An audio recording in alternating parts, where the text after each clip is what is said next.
लोकसभा के चुनाव खत्म हो गए, नतीजे भी आ गए और केंद्र में लगातार तीसरी बार पीएम मोदी की सरकार भी बन गई। लेकिन अब तक कांग्रेस का प्रोपेगेंडा वार खत्म नहीं हुआ, वो अब तक जारी है, जिसका ताजा उदाहरण केरल से पहली बार बीजेपी के सांसद चुने गए सुरेश गोपी को लेकर फैलाई गई अफवाह है। हालांकि इस कांग्रेसी अफवाह की पोल कुछ घंटों में ही खुल गई। असल में एक दिन पहले ही पीएम मोदी की कैबिनेट में शामिल किए गए सुरेश गोपी को लेकर सुबह से खबरें चलाई जा रही थी कि वो मंत्री पद की शपथ लेने के बाद अब उस पद से इस्तीफा दे रहे हैं। वायरल दावे में कहा जा रहा था कि उन्होंने पहले से कुछ फिल्में साइन की हुई हैं, इसलिए वो इस पद को छोड़ रहे हैं। हालांकि शाम होते होते इस मामले पर खुद सुरेश गोपी का बयान आया है। सुरेश गोपी ने अपने ट्वीट में वायरल होते दावों का खंडन किया है।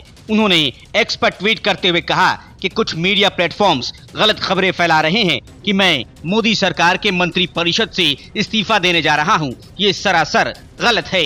प्रधानमंत्री नरेंद्र मोदी जी के नेतृत्व में हम केरल के विकास और समृद्धि के लिए प्रतिबद्ध हैं। सुरेश गोपी के बारे में झूठ फैलाने में कांग्रेस भी पीछे नहीं थी।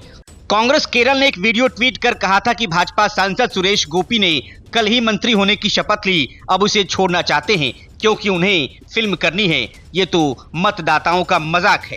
कांग्रेस के इसी ट्वीट के नीचे अब लोग उन्हें जवाब दे रहे हैं और सुरेश गोपी का ट्वीट टैग कर कहा जा रहा है कि चुनाव पूरे हो गए पर कांग्रेस ने प्रोपेगेंडा करना बंद नहीं किया है।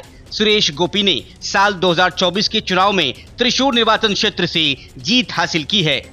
ये भाजपा की केरल में पहली जीत थी, इसलिए मोदी सरकार के तीसरे कार्यकाल में उन्हें उतनी ही महत्ता देते हुए मंत्री पद दिया गया है। उन्होंने इन चुनावों में वकील और सीपीएम उम्मीदवार बीएस सुनील कुमार को 74,686 वोटों से हराया है। असल में त्रिशूर में बीजेपी की जीत कांग्रेस को चुभ रही है। हालांकि चुनाव में कांग्रेस त्रिशूर में तीसरे नंबर पर रही। इसी बात को लेकर त्रिशूर कांग्रेस के नेता एक दूसरे से उलझ पड़े। त्रिशूर में मिली हार के बाद जिला कार्यालय में कांग्रेस कार्यकर्ता आपस में भिड़ गए। ऑफिस में एक दूसरे पर लात घूंसों की बौछार कर दी गई। भिड़ंत की वजह कांग्रेस कार्यकर्ताओं द्वारा हार का ठीकरा एक दूसरे पर फोड़ने की कोशिश बताया जा रहा है। इस मामले में पुलिस ने कुल 20 कांग्रेसी नेताओं कार्यकर्ताओं पर एफआईआर दर्ज करके जांच शुरू कर दी है। असल में जिला कांग्रेस कार्यालय में कांग्रेस नेताओं और कार्यकर्ताओं की मीटिंग बुलाई गई थी। इस मीटिंग में जिला अध्यक्ष जोशी बल्लूर और महासचिव संजीवन कुरीचिरा भी मौजूद थे।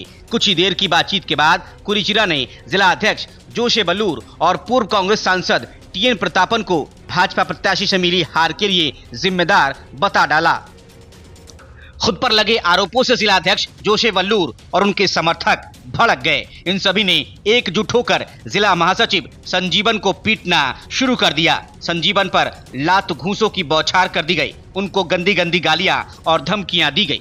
कांग्रेस मुख्यालय में मौजूद कुछ अन्य लोगों ने जैसे तैसे संजीवन को उनके जिला अध्यक्ष से बचाकर निकाला। इस दौरान किसी शख्स ने इस घटना का वीडियो बना लिया और सोशल मीडिया पर डाल दिया। अब ये वीडियो सोशल मीडिया पर वायरल हो रहा है।